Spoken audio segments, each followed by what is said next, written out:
کہ اس کی بات سنی جائے۔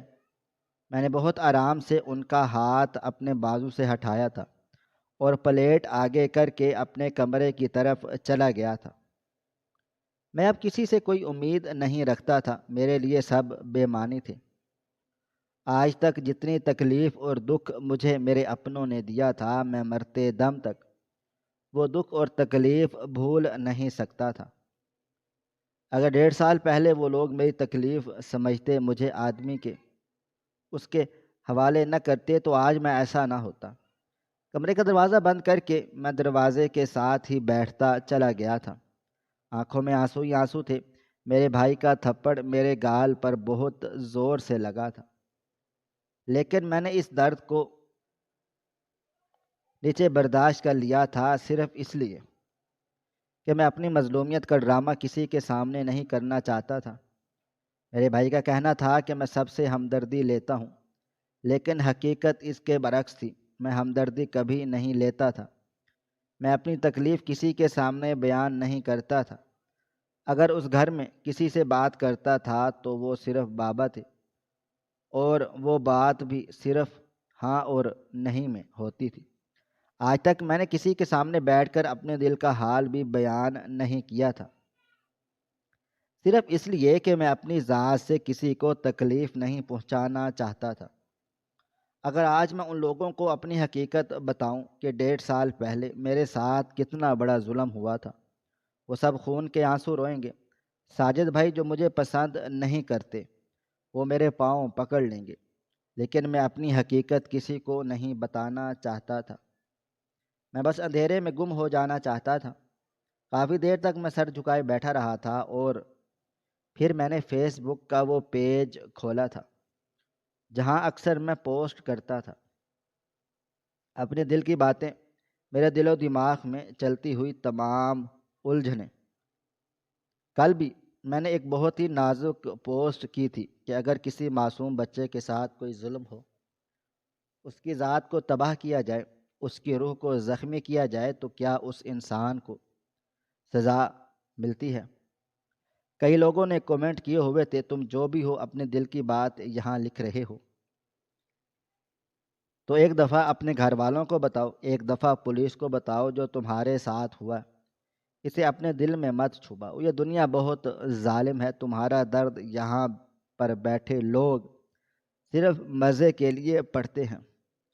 تم اپنے اس درد کو اپنی آواز بناؤ، تم کیوں اپنے ساتھ ظلم کر رہے ہو؟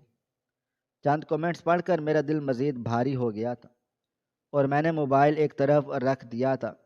ابھی کچھ ہی دیر گزری تھی جب کمرے کے دروازے پر ہلکی سی دستک ہوئی تھی۔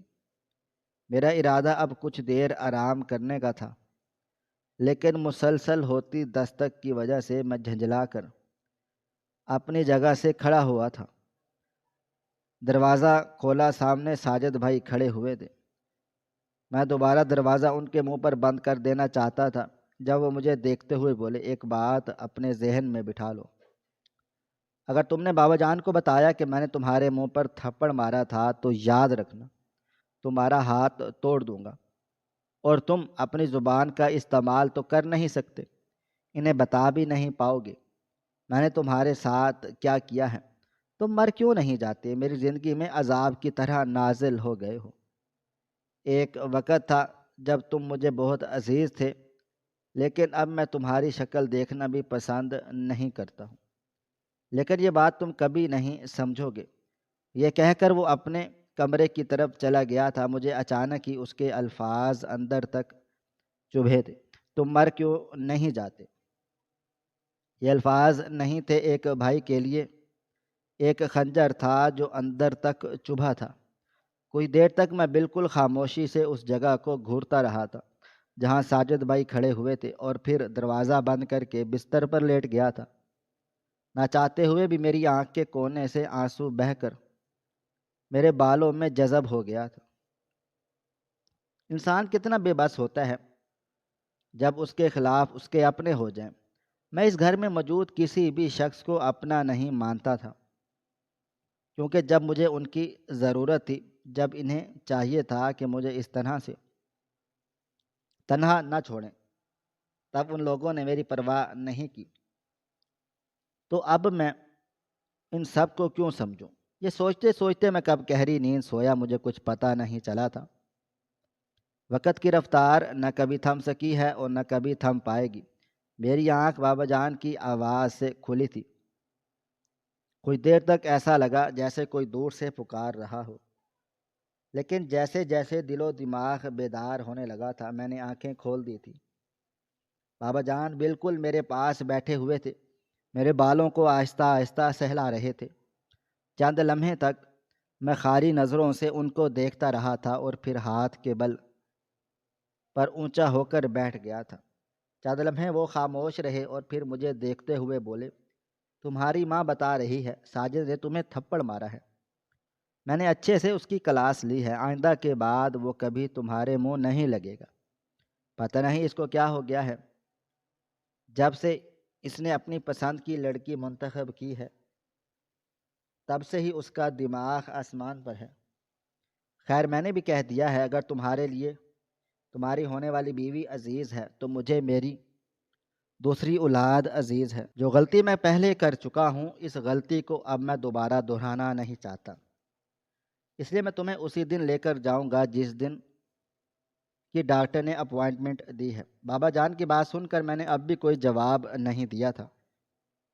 انہوں نے اب میرے ہاتھ کو تھام لیا تھا اور مجھے دیکھتے ہوئے بولے، میں جانتا ہوں تمہارے دل میں میرے لیے نفرت کا پہاڑ ہے، لیکن میرے پیارے بیٹے میں نے کبھی تمہارے لیے برا نہیں سوچا تھا اور نہ کبھی برا چاہا ہے۔ جیسے ساجد میرے لیے عزیز ہے اس سے بڑھ کر تم میرے لیے عزیز ہو۔ یہ بات اپنے دل اور ذہن سے نکال دو کہ تمہارا باپ تم میں اور اپنے بڑے بیٹے میں فرق کرتا ہے۔ میرا دل کیا میں ان کے منہ پر یہ بات کہہ دوں کہ آج تک آپ نے میرے لیے کیا ہی کیا ہے، لیکن میں نے صرف سر نفی میں ہلا دیا تھا اور برابر میں رکھی ہوئی نوٹ بک اٹھا کر قلم سے لکھنا شروع کر دیا تھا۔ میں واقعی کسی کا ایونٹ خراب نہیں کرنا چاہتا تھا۔ مجھے معلوم تھا میں زندگی بھر اسی طرح اپنی زبان بند رکھ کر زندگی کاٹ لوں گا، لیکن جو بول سکتا ہے، جس کی خوشیاں اس کے دروازے پر کھڑی ہیں، میں اس کی خوشیوں کو آگ نہیں لگاؤں گا۔ میں نے تحریر لکھ کر بابا کی طرف اپنی کتاب بڑھا دی تھی۔ چند لمحے تک وہ اس کتاب کو دیکھتے رہے تھے اور پھر مجھے دیکھتے ہوئے بولے، تم ایسا کیوں سوچتی ہو؟ میرا دل کیا آج میں اپنی زبان کھول کر اپنے دل کا حال اپنے باپ کے سامنے رکھ دوں، لیکن میں نے آج بھی اپنی زبان کو نہیں کھولا تھا۔ میں نے ایک بار پھر لکھ کر بولا تھا کہ میں اپنی ذات سے کسی کو تکلیف نہیں دینا چاہتا۔ ساجد بھائی، اپنی شادی آپ کے اور امی جان کی موجودگی میں کرنا چاہتے ہیں۔ اگر آپ کو میرا علاج کروانا ہے، میری زبان واپس درست کروانی ہے تو آپ اپنے کسی ملازم کے ہمراہ مجھے دبئی بھیج دیں، مجھے کوئی پرواہ نہیں ہے، لیکن آپ میرے بھائی کی شادی میں رہیں گے، یہ اس کا حق ہے۔ شادی بار بار نہیں ہوتی، شادی صرف ایک دفعہ ہوتی ہے اور ہر انسان کا حق ہے وہ اپنی شادی خوش ہو کر کرے۔ میری وجہ سے ان کا دل جلے گا اور میں ایسا کچھ بھی نہیں چاہتا۔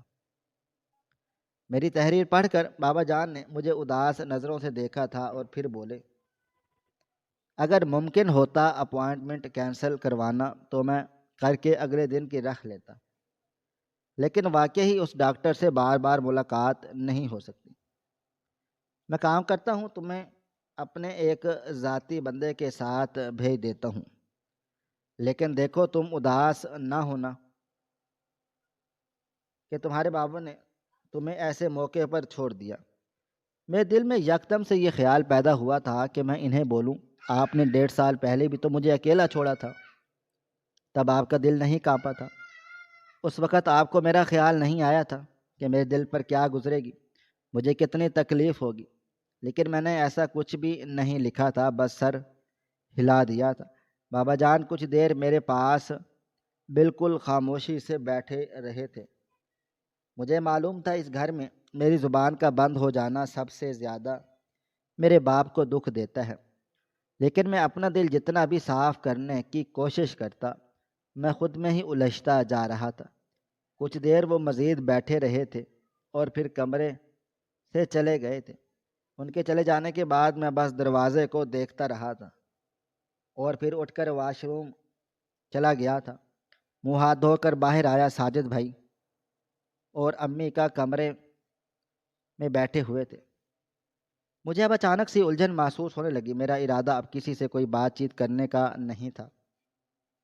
یقیناً ساجد بھائی مجھ سے معافی مانگنے کے لیے آئے تھے اور میں فی الحال ایسے کسی بھی ٹاپک پر بات نہیں کرنا چاہتا تھا، مگر امی جان کا منہ دیکھ کر خاموش ہو گیا تھا۔ ساجد بھائی مجھے دیکھتے ہوئے بولے، حیران ہو رہا ہوں تم نے میرے لیے بابا جان کے سامنے آواز اٹھائی، لیکن خیر تمہارا شکریہ، تمہاری وجہ سے میری شادی برباد ہوتے ہوتے بچ گئی۔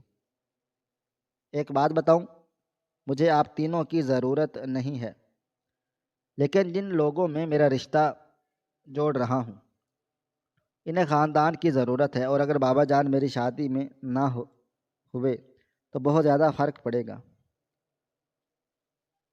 لیکن تمہارا شکریہ، تم نے میری مدد کی، اور ہاں صبح کے لیے سوری۔ یہ کہہ کر وہ ٹھہرے نہیں تھے اور کمرے سے چلے گئے تھے، جبکہ میرے لبوں پر ایک ہلکی سی مسکراہٹ آ گئی تھی۔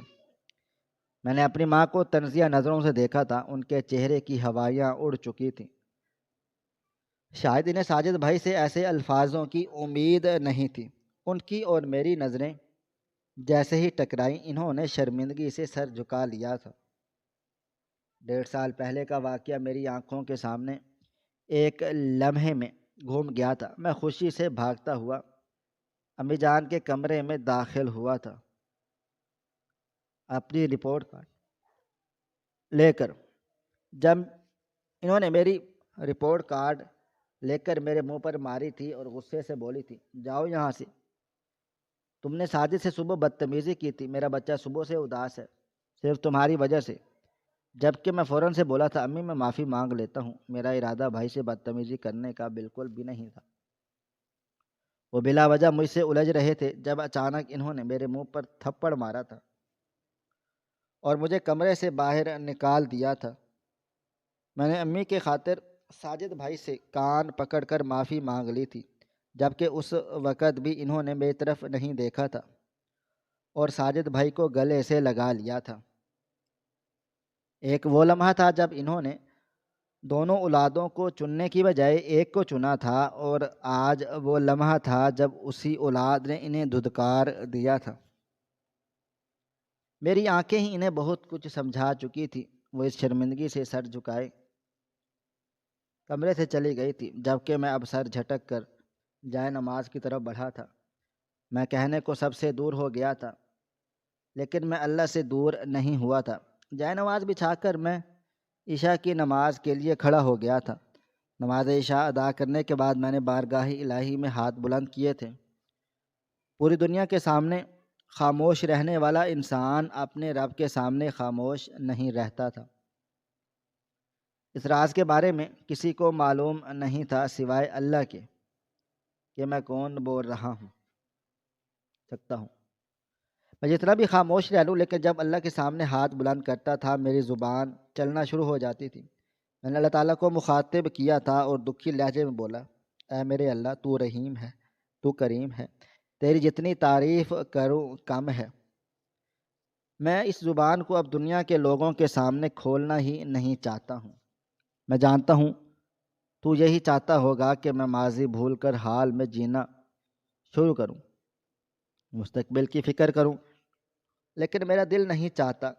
میں جب بھی اس وقت کو یاد کرتا ہوں مجھے بہت تکلیف ہوتی ہے۔ میں تیرے سامنے کسی کی شکایت نہیں کر رہا، میں صرف تجھ سے صبر مانگ رہا ہوں کہ میں اس دنیا کے لوگوں کے ساتھ اسی طرح سے بند زبان کے ساتھ جیتا رہوں۔ اور ہاں، تجھ سے صرف ایک درخواست ہے، اس آدمی کو معاف نہیں کرنا جس نے میری پوری زندگی برباد کی ہے۔ یہ کہتے ہی میں رونا شروع ہو گیا تھا۔ سجدے میں سر رکھ کر میری سسکیاں نکلنے لگی تھی۔ میں جانتا تھا یہ ٹھیک نہیں ہے، کسی کا نام لے کر جائے نماز پر بیٹھ کر رونا یہ درست نہیں ہے، وہ برباد ہو جائے گا۔ لیکن میں نے جتنا بھی خود کو مضبوط بنانے کی کوشش کی تھی کر لوں۔ اللہ کے سامنے آتے ہی میں ٹوٹ جاتا تھا۔ کافی دیر رونے کے بعد میں جائے نماز سے اٹھا تھا اور خاموشی سے بستر پر بیٹھ گیا تھا۔ جب سے میری زبان بند ہوئی تھی میری پڑھائی بھی چھوٹ گئی تھی۔ بابا جان اور امی جان نے بہت کوشش کی تھی کہ میں واپس اپنی پڑھائی کو کنٹینیو کروں، لیکن اب میں کسی بھی چیز کو کنٹینیو نہیں کرنا چاہتا تھا۔ وقت کی رفتار نہ کبھی تھم سکی ہے اور نہ کبھی تھم پائے گی۔ ایک ہفتہ اسی طرح سے بیت گیا تھا کہ علم ہی نہ ہوا۔ ساجد بھائی اپنی تیاریوں میں مگن تھے، بابا ان کے ساتھ ساتھ ہوتے تھے اور امی دعوت نامے میں ہی لگی رہتی تھی، جبکہ صرف ایک میں تھا جو اپنے کمرے میں بند رہتا تھا۔ میرے کزن وغیرہ آئے ہوئے تھے، میرے ساتھ بیٹھے تھے۔ کئی لوگوں نے مجھے آفر کی تھی کہ تم بھی شادی میں شریک ہو، اچھے طریقے سے رہو، سب سے ملو، تم ٹھیک ہو جاؤ گے۔ لیکن میں نے کسی کی بات کا جواب نہیں دیا تھا اور بس ہلکا سا مسکرا دیتا تھا۔ آج میری فلائٹ تھی دبئی کی۔ میرا دل بہت بوجھل ہو رہا تھا۔ میرا ارادہ دبئی جانے کا نہیں تھا، لیکن امی اور بابا کی شکل دیکھ میں راضی ہو گیا، اور ویسے بھی گھر میں ہوتی بھیڑ نے مجھے بے چین کر دیا تھا۔ میں اب سکون سے زندگی گزارنے والا انسان تھا، اس لیے مجھے لوگوں کا ہجوم پریشان کر رہا تھا۔ میرے ساتھ بابا جان کا ذاتی بندہ یوسف بھائی گئے تھے۔ وہ بہت ہی نیک انسان تھے، 5 وقت کے نمازی، پرہیزگار انسان۔ وہ ہمیشہ مجھے اپنی اولاد کی طرح پیار کرتے تھے۔ کبھی کبھی میرا دل چاہتا تھا کہ میں ان کے سامنے بول پڑوں، لیکن میں نے ان کے سامنے اپنی اصلیت ظاہر نہیں کی تھی۔ میں نے اپنے لیے ہوائی جہاز میں سب سے پچھلی نشست منتخب کی تھی اور کانوں میں ہیڈ فون لگا کر ایک رسالہ دیکھنے لگا تھا۔ میں دنیا سے بالکل الگ تھلگ رہتا تھا۔ اچانک اس رسالے میں ایک چھوٹی سی تحریر تھی: جو لوگ اپنی روح بیچ دیتے ہیں وہ ساری زندگی صرف اذیت میں رہتے ہیں، وہ کبھی بھی اس اذیت کو بھول نہیں پاتے۔ اس لیے خدارا اپنی روح کو نہ بیچے، اپنے ضمیر کو ہمیشہ اجاگر رکھیں۔ کب کون سی گھڑی آپ کی آخری ہو، بلکہ آپ کو اس بات کا علم نہیں۔ یہ تحریر نہیں تھی بلکہ میری زندگی کا نچوڑ تھی۔ میرے ہاتھ سے رسالہ زمین پر گر گیا تھا، آنکھوں میں دھند چھا گئی تھی اور دماغ ماضی کے اس حصے میں پہنچ گیا تھا جس کے بارے میں سوچ کر ہی آج میری روح کانپ جاتی ہے۔ 1.5 سال پہلے زندگی ایسی نہیں تھی، بلکہ زندگی بہت رنگین تھی۔ کہنے کو نہ میرا باپ میرا تھا، نہ میری ماں، بھائی تو بہت دور کی باتیں ہیں، مگر اس کے باوجود میں اپنی زندگی کو اپنی مرضی کے مطابق گزارتا تھا۔ ہر وقت ہنسنا، کھیلنا، مذاق کرنا، لوگوں کو ساتھ بیٹھ کر ان کی زندگی کے بارے میں جاننا میرا سب سے پسندیدہ مشغلہ تھا۔ میں کبھی خاموش نہیں ہوتا تھا، ہر وقت بولتا رہتا تھا، لیکن اس اچانک حادثے نے مجھے ایسا خاموش کروا دیا کہ 1.5 سال بیت گیا تھا لیکن میری زبان اب تک بند تھی۔ امی جان کا کہنا تھا میں تمہیں پیدا کرنا ہی نہیں چاہتی تھی۔ جب مجھے معلوم ہوا کہ میں حاملہ ہوں، میں نے دوائیاں کھائیں تھیں جسے صرف اور صرف تمہیں ختم کرنے کے لیے۔ ایک معصوم بچہ جس کی عمر 13 سال ہے، جو بڑھتی ہوئی عمر کو چھو رہا ہے، اس کے دل و دماغ میں یہ بات بٹھا دی جائے کہ تم ایک انجانا وجود ہو، اس کے دل پر کیا گزرتی ہے، یہ بات صرف وہی بچہ جان سکتا ہے جسے روزانہ اس سے گزرنا پڑتا ہے۔ میں امی کی اس بات کو ہمیشہ نظر انداز کر دیتا تھا اور میں ان میں ہی گھس کر رہتا تھا۔ کیا پتہ کبھی تو وہ مجھے پیار کرے گی، لیکن وہ مجھے پیار نہیں کرتی تھی۔ ان کا کہنا تھا کہ جب تم پیدا ہوئے تھے تمہارے بابا بھی مجھے چھوڑ کر چلے گئے تھے، کیونکہ انہیں بیٹا نہیں بیٹی چاہیے تھی۔ میں اس بات پر بھی بہت حیران ہوا تھا کہ آج کے دور میں لوگ بیٹے کی خواہش کرتے ہیں، لیکن بابا جان کی سوچ مختلف تھی۔ میں نے اس درد کو بھی برداشت کر لیا تھا، صرف یہ سوچ کر کہ کبھی تو امی بابا جان کو مجھ پر پیار آئے گا، لیکن ایسا کبھی نہیں ہوا تھا۔ میں نے زندگی کو اپنے ملازمین کے سہارے گزار ڈالی تھی۔ وہی میرے بابا تھے اور وہی میری امی تھی۔ یوسف بھائی سے میری وابستگی بہت اچھی تھی، صرف اس لیے کہ وہ کبھی بھی مجھے یہ نہیں کہتے تھے کہ تم مجھ پر بوجھ ہو، وہ مجھے کبھی یہ نہیں کہتے تھے کہ تم پیدا کیوں ہوئے، ہم تمہیں مار دینا چاہتے تھے۔ وقت کی رفتار نہ کبھی تھم سکی ہے اور نہ کبھی تھم پائے گی۔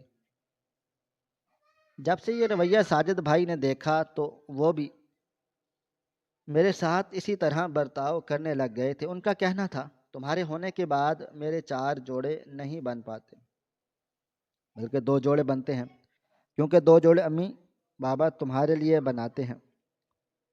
تمہاری وجہ سے مجھے اپنا پیار بانٹنا پڑا ہے۔ یہ الفاظ بھی مجھے بہت تکلیف دیتے تھے، لیکن میں ہنس کر برداشت کر لیتا تھا۔ ایک انسان کو صرف یہ محسوس کروایا جائے کہ تم پیدا ہو کر ہم سب پر بوجھ ہو، اس درد کو ہر کوئی نہیں سمجھ سکتا۔ مجھے افسوس اس بات کا نہیں تھا کہ مجھے پیار نہیں کیا جاتا، پیار سے ساجد بھائی کو کیا جاتا ہے۔ مجھے افسوس صرف اس بات کا تھا کہ مجھے پیدا کرنے کے بعد اتنا دکھ درد کیوں دیا جاتا ہے۔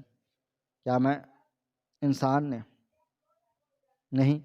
ہمارے گھر میں کس چیز کی کمی کوتاہی نہ تھی۔ بابا جان کا بڑا کاروبار، امی جان کی اتنی ملکیت، اس کے باوجود اپنی اولاد کو اتنی تکلیفیں دینا، یہ میرے لیے بہت مشکل تھا۔ 15 سال کی عمر میں نے 9ویں جماعت میں پورے ضلع میں ٹاپ کیا تھا۔ مجھے لگا تھا امی بابا میری بہت بڑی خوشی کریں گے، مجھے بہت سارا پیار کیا جائے گا، لیکن بابا اور امی دونوں نے صرف میری رپورٹ کارڈ پر ایک نظر ڈالی اور پھر دوبارہ میری طرف دیکھا بھی نہیں تھا۔ یہ لمحہ ایک اولاد کے لیے اس نے بہت تکلیف دہ ہوتا ہے کہ کسی ماں باپ کے پاس وسائل نہ ہوں اور پھر ان کے ماں باپ کوئی خوشی نہ منائیں۔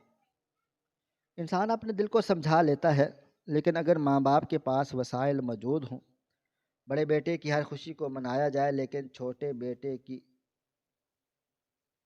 خوشی کو کدھر نظر نہ دوڑائی جائے، پھر ہر انسان اس احساس کو ہوتا کہ اللہ تعالیٰ نے مجھے کبھی کسی بے جان شے کی مانند نہیں بنایا تھا۔ میں اپنے بڑے بھائی کی خوشیوں کو دیکھتا رہوں لیکن میری خوشیوں کو منایا نہ جا سکے۔ مجھے درد ہوتا تھا اور یہاں چھوٹی چھوٹی چیزیں میرے لیے اتنی زیادہ بڑی بن گئی تھیں کہ اب مجھے دل چاہتا تھا کہ میں کسی بھی طرح مر جاؤں۔ کئی بار میں نمازوں میں دعا کرتا تھا کہ یا اللہ، اگر مجھے اس طرح سے زندگی گزارنی ہے تو مجھے اپنے پاس بلا لے۔ میں اب دنیا کے دکھاوے کے لیے نہیں رہ سکتا۔ میرا بھی دل چاہتا ہے کہ میرے ماں باپ مجھے گلے سے لگائیں، مجھے پیار محبت کریں، لیکن میرے ساتھ ایسا کیوں ہوتا ہے؟ میری 10ویں جماعت شروع ہو گئی تھی۔ میرے دل میں بہت زیادہ ارمان تھے کیونکہ مجھے اس کلاس میں خوب انجوائے کرنے کو ملے، لیکن یہ صرف ارمان ہی تھے۔ اچانک بابا جان نے ایک شوشہ چھوڑا تھا کہ ہم تینوں یعنی امی بابا اور ساجد بھائی دبئی شفٹ ہو رہے ہیں۔ میرا کاروبار ہے، مجھے وہاں جانا پڑے گا۔ میں فوراً سے بولا کہ بابا جان ابھی نہیں جائیں، میرے امتحانات ہو رہے ہیں، آپ تینوں کی موجودگی میرے لیے بہت ضروری ہے۔ میں اکیلے اتنے بڑے گھر میں کیا کروں گا؟ اگر جا رہے ہو تو پھر مجھے بھی ساتھ لے کر چلے۔ امی نے صاف انکار کر دیا تھا کہ ہم 2 بیٹوں کو کیسے سنبھالیں گے؟ تمہارے امتحان ہیں اور ہم کون سا پکنک مکان نانے جا رہے ہیں، تمہارے بابا جان کا کاروبار ہے۔ تب میں بولا تھا کہ اگر بابا جان کا کاروبار ہے تو صرف بابا جان چلے جائیں، آپ اور ساجد بھائی کیوں جا رہے ہیں؟ زندگی میں پہلی بار میں اپنے حق کے لیے بولا تھا اور وہ حق میرے لیے جان کا وبال بن گیا تھا۔ بابا جان نے اس رات مجھے خوب مارا پیٹا تھا۔ تم اپنے بھائی سے جلن کرتی ہو اور محسوس بھی کر رہے ہو، وہ بھائی جو تم سے اتنا پیار کرتا ہے تم اس کے خلاف جا رہے ہو۔ جبکہ میں ان کی شکل حیران ہو کر دیکھ رہا تھا کہ آپ کس طرح سے برتاؤ کر رہے ہیں۔ اگر ساجد بھائی آپ کی اولاد ہے تو میں بھی تو آپ کی اولاد ہوں، میں کوئی چھوٹا بچہ نہیں ہوں۔ 16 سال کا ہونے والا تھا، مجھے اچھا برا سب سمجھ آتا تھا، لیکن بابا جان نے انکار کر دیا تھا کہ ہم تمہیں ہاسٹل میں شفٹ کریں گے اور ہم تینوں دبئی شفٹ ہو جائیں گے، جبکہ میں نے کوئی امتحان نہیں ہو جاتے جب تک تم یہیں پر رہو۔ میٹرک ہو جانے کے بعد تم بھی ہمارے پاس آ سکتے ہو۔ میں نے خوب اعتراضات کیے تھے کہ آپ مجھے چھوڑ کر ایسے نہیں جائیں گے، میں نے ہاسٹل کی لائف بہت بری سنی ہے، میرا سال برباد ہو جائے گا، میں پڑھ لکھ نہیں پاؤں گا، میں آپ لوگوں کی دوری برداشت نہیں کر سکتا۔ رحم کریں، جب ایک انسان دوسرے انسان کے سامنے کھڑا ہو کر رو رہا ہو، اپنے منہ سے کہہ رہا ہو کہ میں آپ کے بغیر نہیں رہ سکتا، میرے دل کا حال سمجھیں، تو ماں باپ پر لازم ہے کہ وہ اپنی اولاد پر ظلم نہیں کریں، انہیں تنہا نہ چھوڑیں۔ اولاد کسی بھی عمر میں ہو، اسے ماں باپ کی ضرورت ہوتی ہے۔ لیکن میری بات کو رد کر دیا گیا تھا اور مجھے ہاسٹل میں شفٹ کر دیا گیا تھا۔ جس رات میں ہاسٹل میں پہلی دفعہ داخل ہوا تھا، وہ لمحہ میرے لیے اتنا اذیت ناک تھا کہ میں نے کئی دفعہ اپنے آپ کو چھری سے قتل کرنے کی کوشش کی، لیکن مجھ میں اتنی ہمت طاقت نہیں تھی کہ میں خود کو مار پاتا۔ کئی دفعہ میں نے اپنی سانس نسوں پر چھری رکھ لی تھی اور کئی دفعہ میں نے ہٹائی تھی۔ میرے ساتھ میرا بیڈ روم پارٹنر خاموشی سے میری حرکتیں دیکھ رہا تھا۔ جب تک میں یہ سب کرتا رہا اس نے مجھے نہیں روکا تھا، اور جب میں نے تھک ہار کر چھری کو ایک طرف پھینک دیا اور سر گھٹنوں میں رکھ کر رونے لگ گیا تھا، تب وہ میرے پاس آ گیا تھا اور بہت پیار سے مجھے گلے سے لگا لیا تھا۔ اس وقت مجھے اپنے پیار کی، ایسے پیار کی اشد ضرورت ہے جو اپنے سگے بھائی سے تھی۔ وہ میرے کندھے کو تھپ تھپاتے ہوئے بولا، میں جانتا ہوں تم کیسا محسوس کر رہے ہو۔ یہاں آنے پر 80% بچہ اس درد کو سمجھتا ہے اور تم اسی درد کو جھیل رہے ہو۔ تمہیں ابھی آئے کچھ گھنٹے بھی نہیں ہوئے، تمہاری حالت ایسے ہو گئی ہے۔ مجھے دیکھو، میں 6ٹھی جماعت سے اسی ہاسٹل میں رہ رہا ہوں۔ کیا تم میرے دکھ کا مداوع کر سکتے ہو؟ اس کی بات سن کر میں نے حیران ہو کر اس کی طرف دیکھا تھا۔ بولا، زندگی میں کئی دفعہ ایسے مقامات آ جاتے ہیں کہ انسان ٹوٹ کر بکھر جاتا ہے، لیکن حوصلہ انسان کو خود کرنا ہوتا ہے۔ اب تم مجھے ہی دیکھ لو، میں تو یہ حوصلہ کر رہا ہوں، کتنے سالوں سے ماں باپ سے، اپنی فیملی سے دور ہوں۔ تمہیں پتہ ہے میں کس بات سے خوش ہوں کہ کچھ مہینے بعد مجھے میرا خاندان واپس مل جائے گا اور میں اپنے شہر واپس چلا جاؤں گا۔ تم بھی اسی چیز کو لے کر خوش ہو جاؤ گی کہ کچھ مہینے بعد یہ 10ویں جماعت ختم ہو جائے گی اور تم بھی اپنے گھر کو لوٹ جاؤ گے۔ انسان کو اگر ماضی کا دکھ لگا رہے گا تو وہ کبھی بھی آگے نہیں بڑھ پائے گا۔ ہمیں حال میں اور اپنے فیوچر میں اچھے کی امید رکھنی چاہیے اور خوشی سے زندگی کو گزارنا چاہیے۔ اس کی باتوں نے مجھے کافی حوصلہ دیا تھا اور میں خاموش ہو گیا تھا۔ لیکن کہتے ہیں نا کہ ہر حوصلہ انسان کی زندگی کو یہ بہت مشکل پیدا کر دیتا ہے۔ وقت گزرا تھا اور 1 مہینہ بیت گیا۔ اس درمیان امی سے میری ملاقات صرف ایک دفعہ ہوئی تھی، بات ہوئی۔ اس کے بعد ان کی کئی کالیں کئی دفعہ مجھے میں نے ریسیو نہیں کی تھی۔ وہ اپنی زندگی میں خوش تھے تو میں ان سے بات کر کے کیا شکایتیں کرتا۔ امتحان سے ایک دن پہلے میرا ارادہ ہاسٹل سے باہر گھومنے کا ہوا۔ میں جانتا تھا میری زندگی کی سب سے بڑی غلطی تھی۔ میں اتنا بڑا نہیں تھا، مجھے باہر نہیں جانا چاہیے تھا، لیکن میں انسان تھا، کب تک ایک کمرے میں قید رہتا۔ میں بنا کسی سے اجازت لیے باہر آ گیا تھا، اس بات سے انجان کہ کئی دنوں سے ایک آدمی کی نظر مجھ پر ہے۔ میں بالکل اپنے انداز میں سڑک پر چلتا جا رہا تھا جب کسی نے میرے منہ پر رومال رکھا تھا اور مجھے بے ہوش کر کے گاڑی میں ڈال دیا تھا۔ یہ کوئی معمولی بات نہیں تھی۔ ایک 16 سال کا بچہ جو ابھی دنیا کو سمجھنا شروع کر رہا تھا، اس کی زندگی کو اندھیرے میں ڈبو دیا گیا تھا۔ اس رات میری زندگی بالکل اندھیرے میں ڈوب گئی تھی، میری ذات کو برباد کر دیا گیا۔ میں خوب رویا تھا، اس انسان کو خود سے دور دھکیلا تھا کہ میرے ساتھ ایسا مت کرو۔ میں اچھا لڑکا ہوں، میرا خاندان بہت اچھا ہے، لیکن اس فرعون صفت انسان کو رحم نہیں آیا تھا۔ میں اس رات خوب چیخا چلایا تھا، میرے ساتھ ظلم مت کرو۔ وہ 3 آدمی تھے جنہوں نے میری روح کو برباد کر دیا تھا۔ میری آواز اسی رات بند ہو گئی۔ وہ لوگ مجھے ہاسٹل کے سامنے پھینک کر چلے گئے تھے۔ میرے اندر اتنی ہمت حوصلہ نہیں تھی کہ میں اپنی جگہ پر کھڑا ہو پاتا، میں ہاسٹل کے اندر جا پاتا۔ میں بالکل بے جان ہو کر وہیں پڑا ہوا تھا، اور کب مجھے ہوش آیا مجھے کچھ بھی پتہ نہیں چلا تھا۔ میری آنکھ بستر پر اگلے دن کی شام میں کھلی تھی۔ میرے قریب میری ماں، میرا باپ دونوں موجود تھے، لیکن میں ان دونوں کو صرف خالی نظروں سے دیکھ رہا تھا۔ اب آپ دونوں کا کیا کرنے کے لیے آئے ہیں؟ امی زاروں قطار رو رہی تھی۔ بابا جان کی حالت بھی بہت زیادہ خراب تھی، کیونکہ ڈاکٹر صاحب نے صاف کہہ دیا تھا کہ اگر انہیں ہوش آ گیا تب بھی یہ ایک ایسے صدمے میں رہیں گے جو مرنے اور جینے کے درمیان ہوگا، اور اگر ایسا ہی ہوا تھا۔ امی جان نے مجھ سے کئی سوالات کیے، مجھ سے ہاتھ جوڑ کر معافی مانگی، لیکن میں نے کچھ بھی نہیں بولا تھا، بس سر جھکا کر بیٹھا رہا تھا۔ بابا جان بھی کئی دفعہ مجھ سے پوچھ چکے تھے، یہ ظلم تمہارے ساتھ کس نے کیا ہے؟ تمہیں اس کا چہرہ یاد ہے؟ ان کو لگ رہا تھا کہ میں صدمے کی وجہ سے خاموش ہوا ہوں، لیکن میں نے اسی دن سوچ لیا تھا کہ میں بات نہیں کروں گا، اور اب اس واقعے کو 1.5 سال بیت گیا تھا، لیکن میں کسی سے نہیں بولا تھا۔ ہنستا کھیلتا ہوا انسان بالکل مرنے کی دہلیز پر آ گیا تھا۔ میری آنکھ لینڈنگ کی آواز سے کھلی تھی۔ ہم دبئی لینڈ کر گئے تھے۔ جیسے ہی میں نے دبئی کی سرزمین پر قدم رکھا، نہ جانے کیوں مجھے اچانک ہی نفرت محسوس ہونے لگ گئی تھی۔ اگر میرے ماں باپ یہاں شفٹ نہیں ہوتے آج میں اس قدر تکلیف میں نہ ہوتا۔ کہنے کو وہ ایک اچھی رات تھی، مجھے اب بھول جانا چاہیے تھا، آگے بڑھ جانا چاہیے تھا، لیکن میں نہیں بڑھ پا رہا تھا۔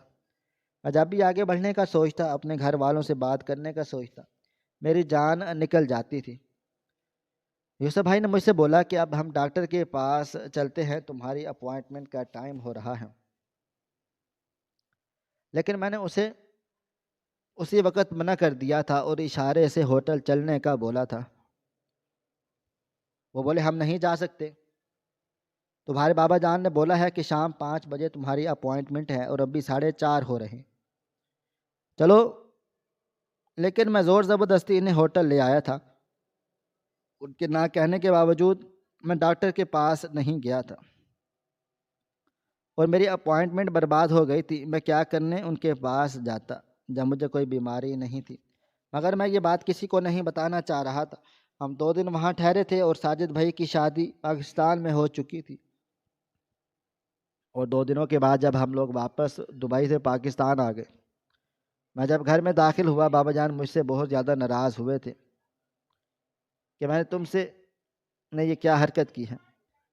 میں نے تمہیں دبئی بھیجا کیوں تھا کہ تم ہر حال میں اس ڈاکٹر سے ملو، لیکن میں نے ان سے کوئی بحث مباحثہ نہیں کیا اور نہ ہی انہیں اشارے سے کوئی جواب دیا، بس خاموشی سے جا کر اپنے کمرے میں بند ہو گیا تھا۔ امی بابا نے مجھ سے بات کرنے کی کوشش کی تھی، لیکن میں نے کسی سے کوئی بات نہیں کی تھی۔ 2 دن خاموشی سے ہی بیت گئے تھے، اور آج بابا جان زور زبردستی مجھے کمرے سے باہر لے آئے تھے۔ ان کا کہنا تھا کہ تھوڑی دیر لان میں بیٹھا کرو، ٹھنڈی ہوا لیا کرو، تمہاری طبیعت بہتر ہو جائے گی۔ جبکہ میں نے کوئی جواب نہیں دیا تھا۔ آج وہ غریبوں میں راشن تقسیم کرنے جا رہے تھے۔ بھائی جان کی شادی بہت بڑے پیمانے پر کی گئی تھی، نظر نہ لگنے کے لیے انہوں نے غریبوں میں راشن تقسیم کرنا تھا۔ وقت کی رفتار دھیرے دھیرے گزرتی چلی جا رہی تھی۔ تقریباً 1.5 گھنٹے کے بعد گھر کا دروازہ کھلا تھا اور بابا جان اندر داخل ہوئے تھے۔ ان کے پیچھے ایک بوڑھا آدمی بھی داخل ہوا تھا، جسے دیکھ میں اپنی جگہ سے بے اختیار کھڑا ہوا تھا۔ میری آنکھیں پھٹ گئی تھیں، میرے قدموں تلے سے زمین نکل گئی تھی۔ ایسا لگتا تھا جیسے آسمان سر پر گر چکا ہو، کیونکہ سامنے کوئی اور شخص نہیں تھا بلکہ وہی آدمی تھا جس نے اس رات میری روح کو برباد کیا تھا، میری ذات کو برباد کر دیا تھا۔ بابا جان اس آدمی کو میرے قریب لے آئے تھے، جبکہ میرے قدم لاشعوری طور پر پیچھے ہوئے تھے۔ بابا جان مجھے دیکھتے ہوئے بولے، تمہاری عمر کا ایک لڑکا تھا اور راشن کی لائن میں اپنے باپ کو لگا کر چلا گیا، مگر جب انصاف کی باری آئی تو راشن ختم ہو گیا تھا۔ مجھے بڑا افسوس ہوا، اس لیے میں ان کو گھر لے آیا ہوں۔ اب کھانا وغیرہ یہ ہمارے ساتھ کھا لیں گے، پھر ان کو راشن دے کر رخصت کر دیں گے۔ جبکہ وہ بوڑھا بھی مجھے ہیبت ناک نظروں سے دیکھ رہا تھا۔ ماتھا پسینے سے تر ہو چکا تھا، وہ مجھے خاموش ایک ٹکٹکی باندھے میں اس آدمی کو دیکھتا رہا تھا۔ بابا جان مجھے بولے، کیا بات ہے، ایسے کیوں دیکھ رہے ہو؟ میں چند لمحے خاموش رہا اور پھر بابا جان کو دیکھتے ہوئے 1.5 سال بعد اپنی زبان سے ان کے سامنے بولا تھا کہ یہ وہی آدمی ہے جس نے آپ کے بیٹے کی زندگی کو برباد کر دیا تھا، یہ وہی انسان ہے جس نے میری زبان 1.5 سال پہلے چھین لی تھی، جس نے میری مسکراہٹ تباہ کی تھی، جس نے ایک ہنستا کھیلتا ہوا انسان اجاڑ ڈالا تھا۔ یہ وہی بدبخت ہے جس نے مجھے تباہ و برباد کر دیا تھا، میرے وجود کو، میری ذات کو بھنبھوڑ دیا تھا۔ ابا جان کو سمجھ نہیں آ رہا تھا کہ وہ کس طرح رد عمل کریں۔ میں بول چکا ہوں، اس بات پر خوشی منائیں یا اس بات پر افسوس کریں کہ ان کے برابر موجود شخص ان کے بیٹے کا مجرم ہے۔ اچانک ہی ساجد بھائی نے اس بوڑھے آدمی کو پیچھے سے پکڑ کر زمین پر دھکیل دیا تھا۔ بے شک ہم دونوں بھائیوں کے درمیان لاکھ اختلافات سہی، مگر میں ان کا سگا بھائی تھا۔ اچانک وہ اس بوڑھے آدمی کو لاش سے مارنا شروع ہو گئے تھے، جبکہ میں بالکل خالی نظروں سے اس منظر کو دیکھ رہا تھا۔ بابا جان کا حال بھی کچھ مختلف نہ تھا، انہوں نے بھی اس بوڑھے کو مارنا شروع کر دیا تھا، لیکن اب میرا ضمیر اس بات کی اجازت نہیں دے رہا تھا۔ میرا ہاتھ جو ہونا تھا وہ تو ہو چکا تھا۔ اگر اب اس آدمی کو مارا گیا اور یہ مر گیا تو بلا وجہ میرے دونوں بھائی اور باپ پر مصیبت میں آ جائیں گے۔ میں نے آگے بڑھ کر ان دونوں کو پیچھے کیا اور ساجد بھائی کو دیکھتے ہوئے بولا، اب ضرورت نہیں ہے مجھے آپ کے پیار کی، بہتر ہوگا آپ پیچھے رہیں، اور بابا جان آپ، جب مجھے آپ کی ضرورت تھی، جب آپ ہی نہیں تھے، تو بہتر ہوگا میرے مجرم کو آپ دونوں ہی نہیں ماریں۔ میرا حق بنتا ہے کہ میں اس آدمی پر ہاتھ اٹھانے کا، اس پر ظلم کے پہاڑ توڑنے کا، اور آپ دونوں کا نہیں، اس لیے سب پیچھے ہٹ جائیں۔ بابا جان نے مجھے دیکھتے ہوئے بولے،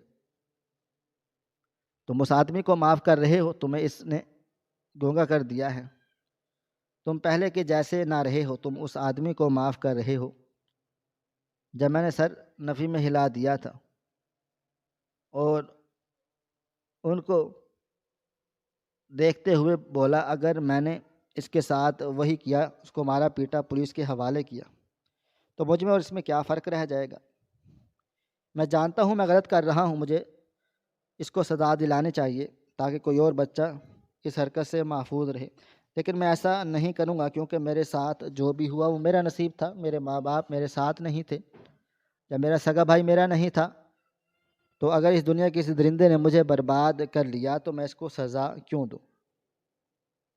اگر مجھے سزا دینی ہے تو میں آپ کو دوں گا، امی کو دوں گا، ساجد بھائی کو دوں گا، جنہوں نے بچپن سے مجھے یہ فیل کروایا کہ میں پیدا ہی کیوں ہوا۔ ہاں، اس آدمی کو دیکھ کر آج میری زبان واپس کھل گئی تھی۔ جاؤ، میں نے تمہیں معاف کر دیا ہے، لیکن تم اللہ کی عدالت میں جب سامنے کھڑے ہوگے تو میں تمہیں معافی نہیں دوں گا، میں اپنے رب سے تمہاری شکایتیں کروں گا۔ یہ دنیا تمہیں مارے گی، پیٹے گی اور خود گناہ گار ہوگی، اس لیے میں تمہاری شکایتیں اپنے اللہ سے کروں گا۔ جو تم نے میرے ساتھ کیا وہی تمہارے ساتھ بھی کیا جائے گا، تمہارا گریبان میں آخرت میں پکڑ لوں گا۔ میں مزید کچھ کہتا جب اچانک وہ میرے پاؤں پکڑ کر معافی مانگنا شروع ہو گیا تھا، لیکن میں پیچھے ہو گیا تھا اور وہاں سے چلا گیا تھا۔ وقت کی رفتار نہ کبھی تھم سکی ہے اور نہ کبھی تھم پائے گی۔